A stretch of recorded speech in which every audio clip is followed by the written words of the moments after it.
didn't play the lane like he's been playing it. Spare shooting has been reasonably difficult. You have to be careful on the spares. You go right at them on the corner pins and hope they don't hook on you. Generally, they go pretty straight. Spares never been a problem with Ernie.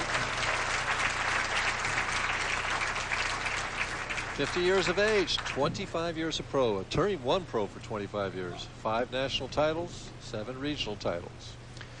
And that 25 years of walking to the foul line with a 16-pound ball in your hand has taken a little toll on Ernie's body. He does have back problems, and that's been bothering him throughout this event.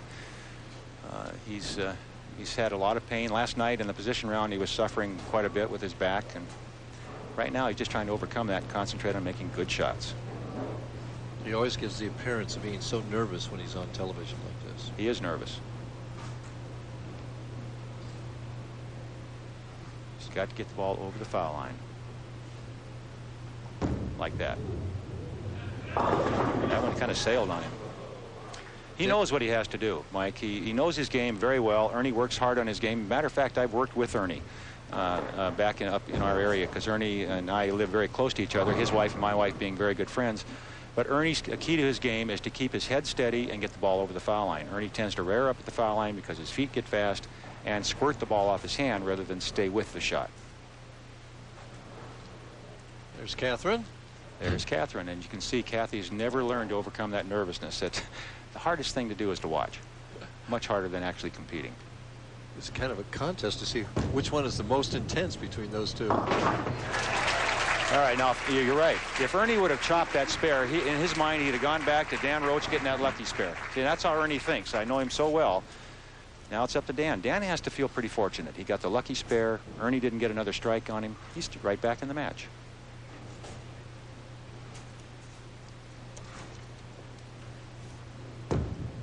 Better shot there. Oh, nice break. Still very tentative. Dan hasn't loosened up yet. When he loosens up, he'll stay with the shot longer. To talk to Dan earlier about his first win possibly being a senior championship, this is what he had to say. I just look forward to the opportunity, Mike. I bowled well the last 4 stops, and I'm just looking forward to it. I think I can do it. Just go out and do it. Seems determined, doesn't he? He does, but right now he's bowling. He's being kind of tentative with the shot. See if he can just loosen up a little bit, let things happen. Boy, nice break there. Looked like he kind of steered that one a little bit. Last one out with a 4-7, and you can see the reaction of Ernie Schlegel. We've had a change of lead here as Danny Roche's ball holds pocket here and crunches the 4-7, gives him a 10-pin lead. Can Ernie come back? Well, we'll find out. Well, he has to regroup now. Can he do it? I think Ernie can do it. And again, the experience factor is in Ernie's favor. I think if he comes back here and gets a couple of strikes, puts a little pressure on Dan Roche. Dan still hasn't loosened up yet, so I think Ernie really is still in the driver's seat.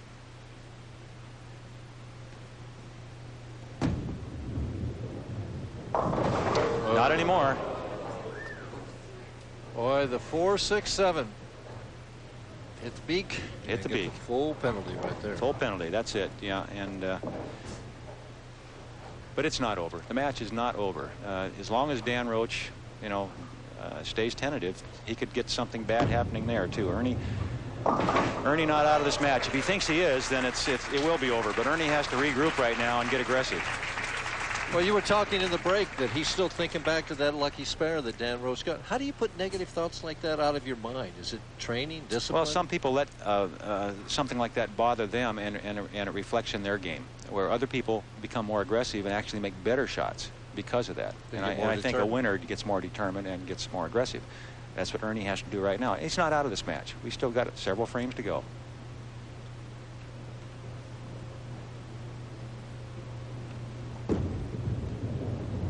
That flat 10. And there's Darlene Schlegel, Ernie's daughter. Well, right now, there's not a whole lot of joy in the Schlegel household. No, there isn't. But again, it's not over. We've still got the major frames to play, the big ones, the 9th and 10th. Ernie there with the flat 10. What that means, it's a weak 10. The ball doesn't hit very well. It stayed in the oil too long, never really gripped the lane properly. What's Danny Roche thinking now, Earl? I mean, is he looking to be more aggressive on this shot? I think that's what Danny has to do right now. Danny, still by the look on his face, you know, I know all these guys so well as you do, Mike. He's still tentative. He's still trying to fit the shot. He's not really aggressive as Danny can be.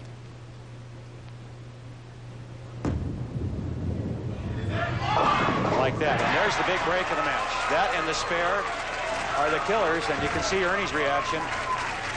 Ernie's saying, I get the 4-6, I get the 4-6-7, he gets the Brooklyn strike. Now, what kind of justice is that? Well, that's bowling, Ernie. Unfortunately, you get the bad break, and Danny got the good one. And here's a look at it. There the goal. The ball grips the lane, breaks sharply to the left. You know, he also said when he showed that close-up there, you could read his lips. He said he missed the 1-2-4 and got it. Now he gets this. You know, you're right. He's still thinking about that shot way back then.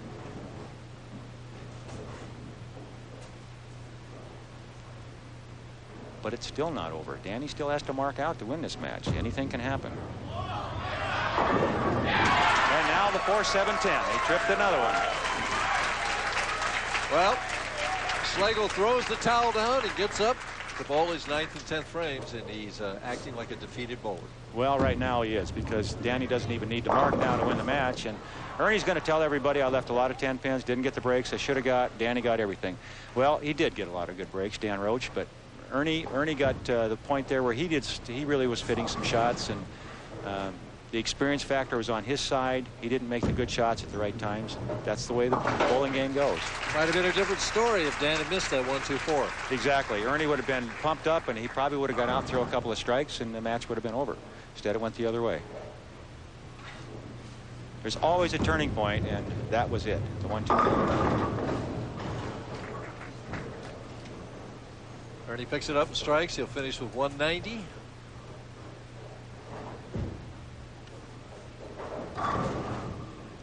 And I'll tell you what, Dan Roche now has a chance to get a little bit more loosen up a little bit, get up in the 10th frame and throw a couple of good shots, and that could carry over into the next match, and he could be tough to beat the rest of the way.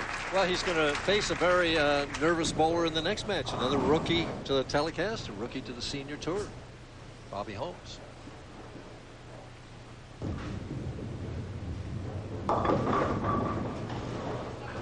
Ernie finishes with 188.